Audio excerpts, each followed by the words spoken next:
إلا من تاب وآمن وعمل صالحا فأولئك يبدل الله سيئاتهم حسنات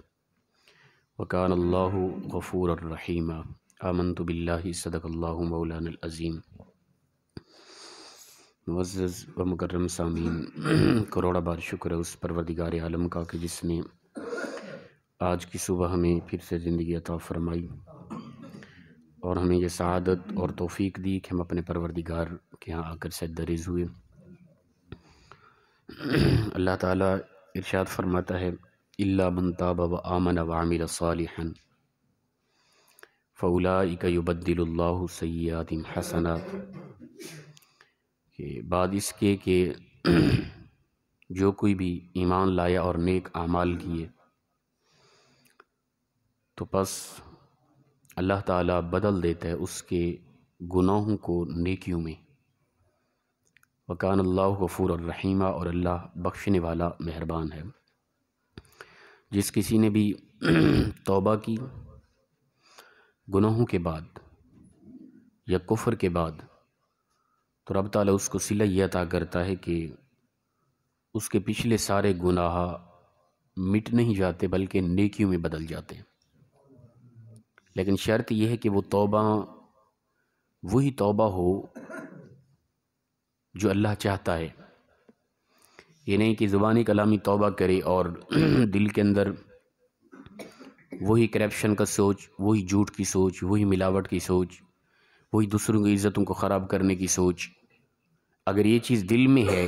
اور زبانی کلامی توبہ کر رہا ہے تو وہ توبہ نہیں ہے۔ توبہ کرنے کے لیے جس طرح کے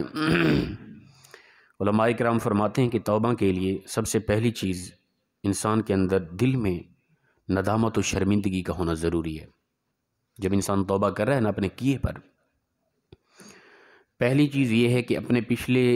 کیے ہوئی خطائیں اور غلطیاں سامنے رکھ کے دل میں ندامت و شرمندگی ہو اور اپنے اوپر افسوس ہو کہ آیا میں کیا کر کے آیا، اور پھر آئندہ کے لیے اپنے دل میں پختہ عہد ہو کہ آئندہ کے لیے کبھی بھی ایسا نہیں کروں گا۔ یہ بنیادی دو چیزیں ہیں، ٹھیک ہے نا؟ پچھلے کیے پر شرمندگی، آئندہ نہ کرنے پر اپنے دل میں اپنے ساتھ پختہ عہد کرنا، ٹھیک ہے نا؟ مکمل وعدہ کرنا کہ آئندہ کے لیے میں یہ خطائیں نہیں کروں گا، اور پھر استقامت کے ساتھ ان پر ڈٹا رہے، ان گناہوں سے بچا رہے۔ تو یہ ہے توبہ کا طریقہ۔ ہم تو ایسے ہیں کہ توبہ کر رہے ہوتے ہیں، استغفار کر رہے ہوتے ہیں، دل کے اندر پھر بھی وہی معاملات چل رہے ہوتے ہیں کہ ہم نے یہ کرنا ہے آگے، اور توبہ کی نیت پر گناہ کرنا یہ تو بالکل ہی عجیب ہے، ٹھیک ہے نا؟ یہ سوچنا کہ اب یہ کر لوں اس کے بعد پھر توبہ کر لوں گا، استغفار کر لوں گا، فلاں فلاں، یہ سوچ ہوتی ہے۔ لیکن یاد رکھیں کہ پتہ نہیں ہوتا کہ بندہ وہ عمل کرنے والا ہے یا کر رہا ہے تو زندگی ختم ہو گئی، توبہ کا موقع نہ ملا تو۔ اس لیے فرماتے ہیں کہ ہر سانس کو آخری سانس ہی سمجھو، بلکہ ایک روایت بھی اس طرح آتی ہے، حضور نے فرمایا جب سانس لیتے ہو نا شکر ادا کرو، کیونکہ اس سانس تمہاری زندگی بڑھ گئی، اس سانس نے باہر نکلنا ہے نا۔ جب سانس باہر نکل گئی پتہ نہیں وہ واپس آتی ہے کہ وہ آخری سانس تھی جو چلی گئی ہے، اب تمہاری زندگی کی شام ہو جائے۔ تو اس لیے فرمایا کہ توبہ کی نیت پر گناہ کرنے والا انسان بہت بڑا ناداں ہے، اسے توبہ کا موقع ہی نہ ملا تو کیا کرے گا؟ تو اس لیے ہر وقت، ہر آن، ہر گھڑی انسان توبہ کرے۔ تو جس نے خلوص دل کے ساتھ پکی سچی توبہ کر لی، اپنے کیے پر شرمندہ ہوا، آنسو بہا دیے، اللہ کے ہاں توبہ کی استغفار کر لیا، اور آئندہ کے لیے نہ کرنے کا پختہ عہد کر لیا دل میں، تو اللہ تعالیٰ فرماتا ہے ایسے انسان کے لیے من تاب وآمن وعمل صالحا، جو کوئی بھی فرمایا کہ ایمان لایا اور نیک اعمال کیے، بس پھر اللہ تعالیٰ فرمایا اس کے پچھلے سیئات جتنے گناہ بھی ہیں حسنات میں بدل دے گا، نیکیوں میں بدل دے گا۔ ایک روایت کے اندر آتا ہے کہ قیامت کے دن ہوگا ایک انسان، اس کے رب تعالیٰ گناہ چھپا دے گا، چھوٹے چھوٹے چندے گناہ دکھانے کے بعد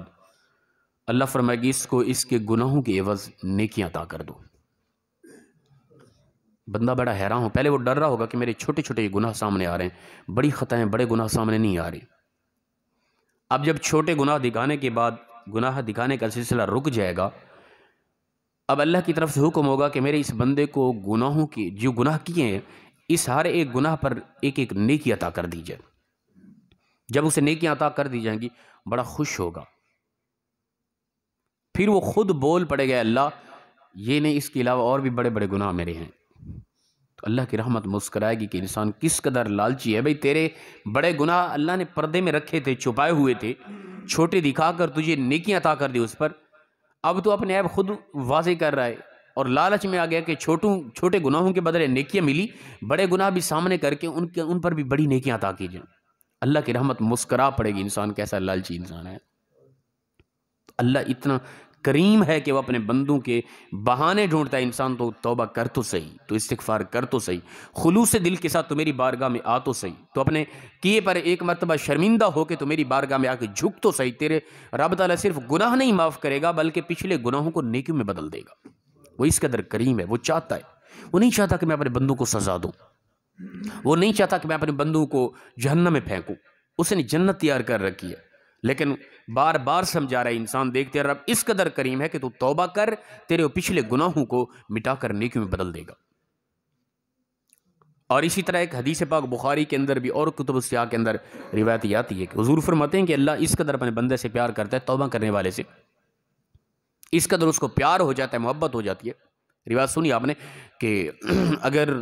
مثال دی حضور نے کہ ایک شخص سفر کر رہا تھا، ریگستان کے علاقے سے اس کا گزر ہوا، سواری پر تھا، اور اس کا گزر ایسے ریگستان کے علاقے سے ہو رہا تھا کہ وہاں پر کوئی دور تک کوئی آبادی نہ تھی، جنگل بیابان تھا سارا، اور چلتے چلتے ایک درخت آیا، تھکا ہارا یہ اس درخت کے اندر نیچے سواری کو باندھ دیا، وہاں لیٹ گیا، اس کو نیند آ گئی۔ تھوڑی دیر کے بعد جب جاگا تو دیکھا وہ سواری نہیں ہے،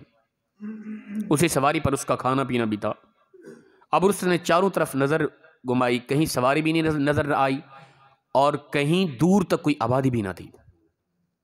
اب وہ دوڑ کر بھی کوشش کرتا آبادی تک جانے کے لیے، تب بھی نہیں پہنچ سکتا تھا، وہ راستے میں مر جاتا، اس قدر ویرانی تھی، بھوک اور پیاس کی وجہ سے وہ مر جاتا۔ اب وہ مایوس ہو کے فرمایا بیٹھ گیا،